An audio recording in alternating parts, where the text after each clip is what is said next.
I'm Genevieve. I am a film and television critic, and I run my own YouTube channel, which is where I will be publishing this interview.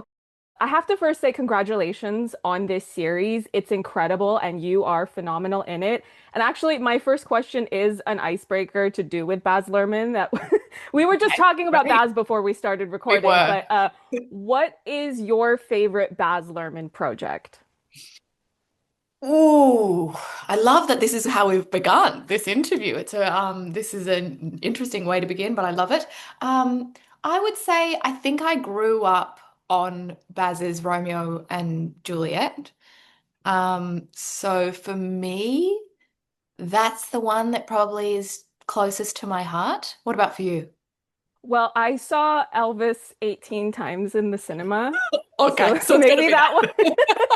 But that. there's no Which wrong answers, truly. So I mention him not just because I have a hyperfixation, but because I find that this new version of My Brilliant Career is similar to a lot of his work, where it's an adaptation of a classic piece of pre-existing source material, but it's been reinvigorated to resonate really well with a modern audience. For example, with Sybylla, she's very funny in the series. I did not find her funny in the book. How much of her outlandish, endearing personality came from your own choices as an actor versus what's on the page of the scripts that you were given? Yeah, it's interesting. When I first read the book and when I read it multiple times actually after that, I actually did find the humor in the book, but it's much darker.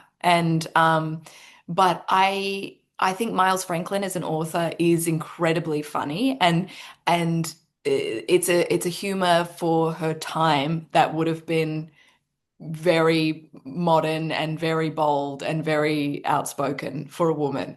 And so already I had a idea that there was humor throughout the character of Sybylla. But then when I met with Liz and Alyssa and Chloe, the producers and director of this adaptation, I think we shared a very similar vision of Sybylla in terms of tonality and sensibilities and how she was going to present in our adaptation on screen, how that sort of electricity that runs through her was going to translate through the screen. So I obviously made offers to what the Sybylla that lived in my heart and what that electricity was to me.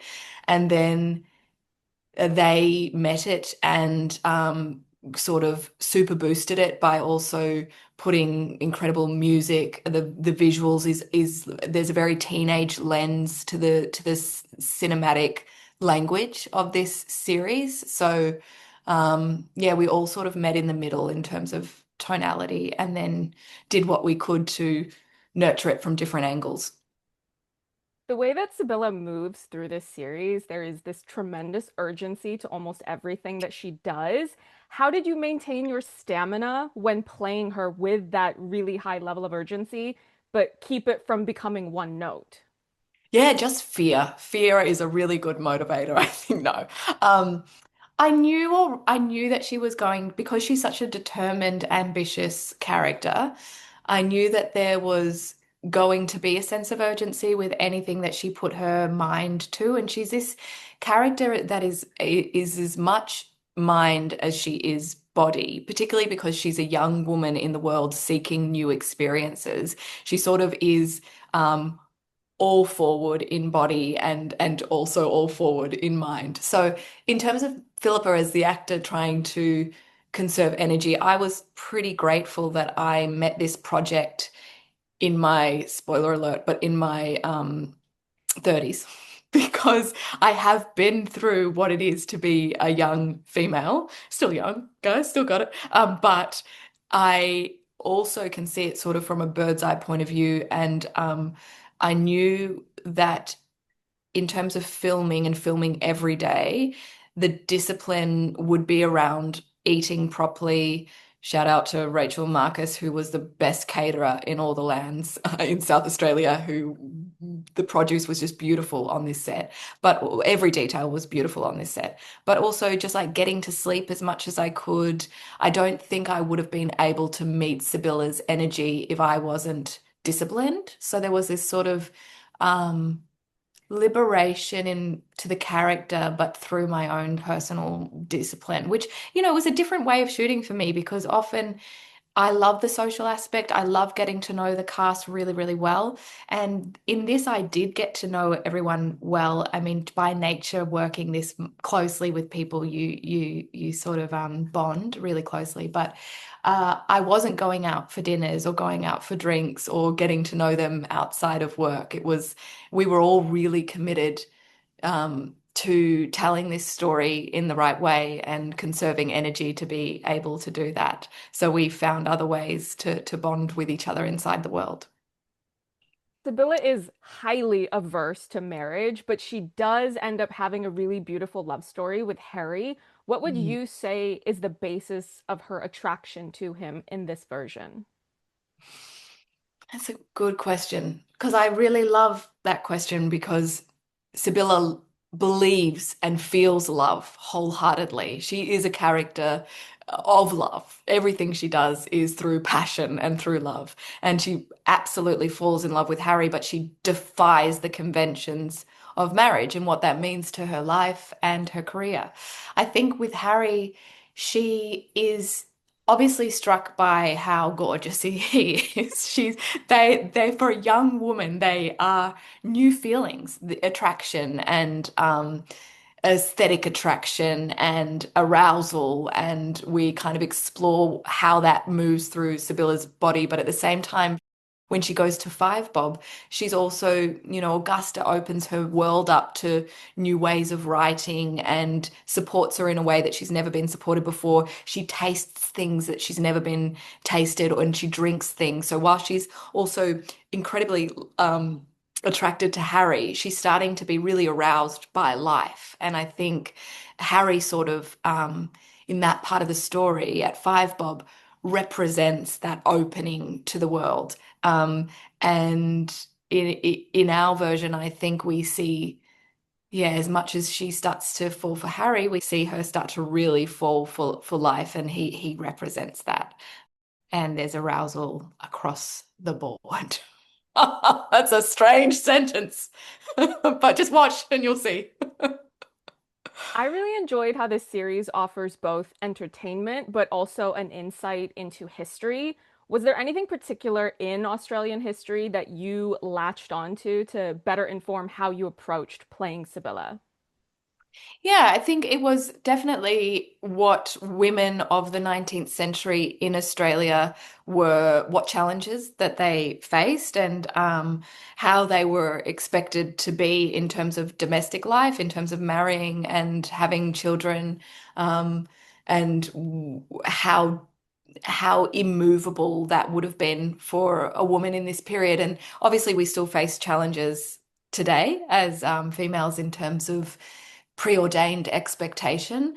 But I think it was just through my research, it was just even more apparent to me that it was a worthy fight that she went on, and one that wouldn't have been light. And also, I think what's really interesting about our adaptation is that the world, the representation of Australia, the authentic representation of Australia at that time has been expanded upon because we know there would have been Chinese Australian people at that time. Of course, there was and always will be Aboriginal people and Indigenous peoples, and they had their own story in their own search for agency in the 19th century in Australia, and all of the expansion that we've done to this period in time that's true, that's authentic to the period, has really also complements Sybylla's own search for agency, and the challenges that she faces in comparison to what other people and other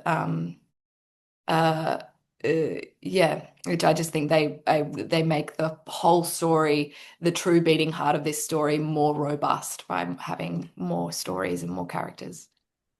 It seems as though a lot of the other characters in the ensemble learn lessons by knowing and observing Sybylla because she's so authentically herself. Was there anything that you learned and have now kept with you as a result of playing her? Yeah, absolutely. I've been thinking about this lately. I'm doing theatre at the moment, and I think I actually gained a voice through Sybylla.